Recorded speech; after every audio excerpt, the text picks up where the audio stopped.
Everybody, welcome to our channel it's all about pathology. So आज हम बात करेंगे छोटी लेकिन मोटी बातें। आप सबको सीबीसी की रिपोर्ट पढ़ना आता ही होगा, जिसमें हम सब जानते हैं आरबीसी, डब्ल्यूबीसी और प्लेटलेट्स के बारे में डिटेल में दिया रहता है। लेकिन आप सब ने कभी आरबीसी के जो पैरामीटर्स होते हैं लाइक एससीटी, पीसीबी, एमसीबी, एमसीएच और एमसीएससी, कभी इन सब के बारे में जानने की कोशिश नहीं की होगी कि इनका मतलब क्या होता है। आज हम बात करेंगे इन सब के बारे में कि इन सब का क्या मतलब होता है। ये सब अगर इन सब में वेरिएशन देखने को मिलती है तो इन सब से हम क्या कंफर्म कर सकते हैं कि हमारी बॉडी में किस तरह की कंडीशन देखने को मिलेगी। तो सबसे पहले हम बात करते हैं, थोड़ी सी हम बात कर लेते हैं आरबीसीज़ के बारे में। अगर हम आरबीसीज़ की नॉर्मल रेंज की बात करें तो 4.5 से 5.5 मिलियन पर क्यूबिक मिलीमीटर इसकी नॉर्मल रेंज होती है। अगर हम इसकी बात करें, अगर इसकी मात्रा बढ़ जाती है ब्लड में तो उसको पॉलीसाइथीमिया बोलते हैं, और अगर कम हो जाती है तो उसको अनेमिया बोलते हैं। उसके बाद हम थोड़ी सी बात कर लेते हैं एचबी की, क्योंकि एचबी आरबीसीज़ के अंदर पाया जाता है और ये ऑक्सीजन को ट्रांसपोर्ट करने का काम करता है। अगर हम इसकी नॉर्मल रेंज की बात करें मेल में तो 14 to 80 ग्राम पर डीएल होती है, वहीं पे हम फीमेल में बात करें तो 12 to 16 ग्राम पर डीएल होती है। उसके बाद आरबीसी क्या करती है, ये ऑक्सीजन को ट्रांसपोर्ट करने का काम करती है, जो कि आरबीसी के अंदर पाई जाती है। अब हम आते हैं अपने मेन मुद्दे पे, हम बात करते हैं पैक्ड सेल वॉल्यूम और हेमेटोक्रिट के बारे में, जिसको हम शॉर्ट में एससीटी और पीसीबी के नाम से भी जानते हैं। बेसिकली इनका मतलब क्या होता है।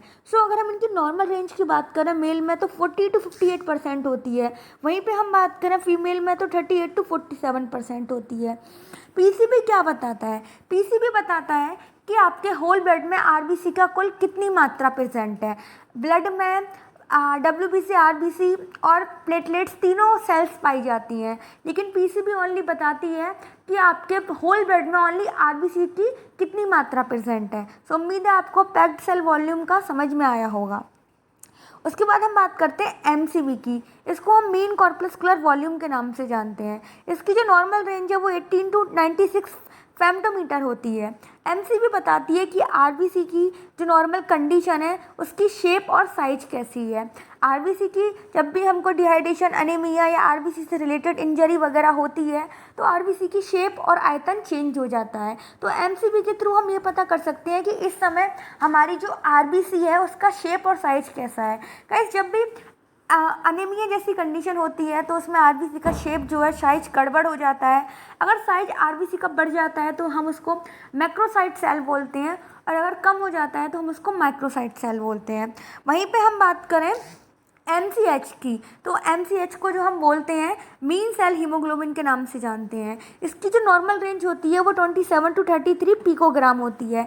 एमसीएच की हेल्प से हम ये पता कर सकते हैं कि प्रत्येक आरबीसी के ऊपर कितना हीमोग्लोबिन पाया जा सकता है, एक आरबीसी में कितना हीमोग्लोबिन होता है।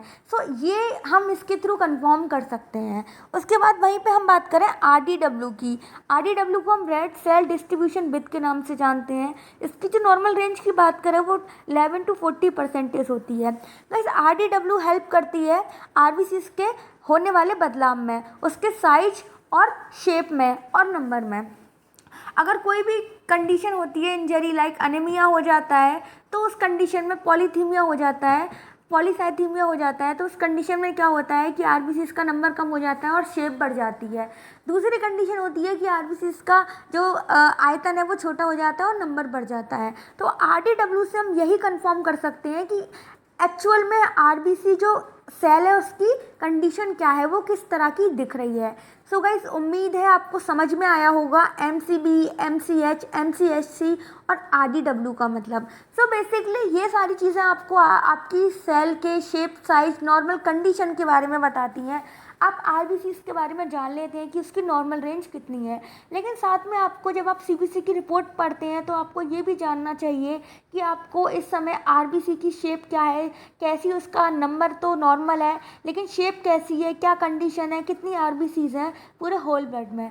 गाइस, उम्मीद है आपको समझ में आया होगा। अगर आप मेरे वीडियो पे नए हैं तो चैनल को सब्सक्राइब करके जाइए ताकि इसी तरह की वीडियोस आपको आगे भी देखने को मिल सकें।